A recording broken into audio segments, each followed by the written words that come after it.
മഹാകുംഭമേള നടക്കുന്ന ഗംഗയിലെയും യമുനയിലെയും ജലം മലിനമാണെന്ന തരത്തിൽ പ്രചരിക്കുന്ന വാർത്തകൾ അടിസ്ഥാനരഹിതം. ജലം സ്നാനത്തിന് അനുയോജ്യമല്ലെന്ന തരത്തിലായിരുന്നു പ്രചരണം. വെള്ളത്തിലെ ബാക്ടീരിയയുടെയും മലിനീകരണത്തിൻ്റെയും പരിശോധനാ റിപ്പോർട്ടുകൾ പുറത്തുവിട്ടാണ് കേന്ദ്ര മലിനീകരണ നിയന്ത്രണ ബോർഡ് വ്യാജ പ്രചരണത്തിന് മറുപടി നൽകിയത്. കേന്ദ്ര മലിനീകരണ നിയന്ത്രണ ബോർഡിന്റെ കണക്കുകൾ പ്രകാരം ത്രിവേണി സംഗമത്തിലും വിവിധ സ്നാനഘട്ടുകളിലും ഈകോളി ബാക്ടീരിയയുടെ സാന്നിധ്യം അനുവദനീയമായ അളവിലും താഴെ മാത്രമാണുള്ളത്. കുംഭമേള ആരംഭിച്ചതിനു ശേഷമുള്ള പരിശോധനാ റിപ്പോർട്ടാണ് ജനം ടിവിക്ക് ലഭിച്ചത്. ജലത്തിന്റെ ഗുണനിലവാരം ഉറപ്പാക്കുന്ന ഘടകങ്ങളാണ് പരിശോധനയ്ക്ക് വിധേയമാക്കിയത്. ഈ ഘടകങ്ങളെല്ലാം സുരക്ഷിതമായ അളവിലാണെന്ന് റിപ്പോർട്ടിൽ വ്യക്തമാക്കുന്നു. ഏറ്റവും കൂടുതൽ ആളുകൾ അമൃത സ്നാനം നടത്തിയ ഫെബ്രുവരി 12-ന് ത്രിവേണി സംഗമത്തിലും മറ്റ് പ്രധാന സ്നാനഘട്ടുകളിലും കോളിഫോം ബാക്ടീരിയയുടെ അളവ് 100 മില്ലി ജലത്തിൽ 200 മാത്രമാണ്.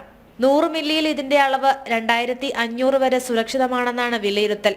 അന്നേ ദിവസം തന്നെ പ്രധാന സ്നാനഘട്ടുകളായ ദീഘാഘട്ട്, ഓൾഡ് നൈനി ബ്രിഡ്ജ് എന്നിവിടങ്ങളിലും യമുന ഗംഗയിൽ ചേരുന്നതിന് മുൻപുള്ള ഭാഗത്തും സമാനമാണ് പരിശോധനാ ഫലം. കുംഭമേള ആരംഭിച്ച ജനുവരി 12 മുതൽ ഫെബ്രുവരി 17 വരെയുള്ള കണക്കുകളാണ് പുറത്തുവിട്ടത്. നമാമി ഗംഗ സ്വച്ഛ് ഭാരത് പദ്ധതികളുടെ കാര്യക്ഷമമായ നടത്തിപ്പും മലിനീകരണ തോത് കുറയ്ക്കുന്നതിൽ ഗുണം ചെയ്തു. 4000 സന്നദ്ധ പ്രവർത്തകരെയാണ് സ്നാനം നടക്കുന്ന ഘട്ടുകളിൽ നദീ ശുചീകരണത്തിന് മാത്രമായി യോഗി സർക്കാർ നിയോഗിച്ചത്. നദീജലം മലിനമാണെന്ന് പ്രചരിപ്പിച്ച് മഹാകുംഭമേളയെ അവഹേളിക്കാൻ ബംഗാൾ മുഖ്യമന്ത്രി മമതാ ബാനർജിയും അഖിലേഷ് യാദവും അടക്കമുള്ളവർ നടത്തിയ പ്രസ്താവനകൾ വലിയ പ്രതിഷേധം ക്ഷണിച്ചു വരുത്തിയിരുന്നു. കേരളത്തിലെ ഇടത് കേന്ദ്രങ്ങളും ഈ പ്രചരണം ഏറ്റുപിടിച്ചിരുന്നു. ഇതിനുള്ള മറുപടിയാണ് കേന്ദ്ര മലിനീകരണ നിയന്ത്രണ ബോർഡ് പുറത്തുവിട്ട ശാസ്ത്രീയ കണക്കുകൾ. ന്യൂസ് ഡെസ്ക് ജനം.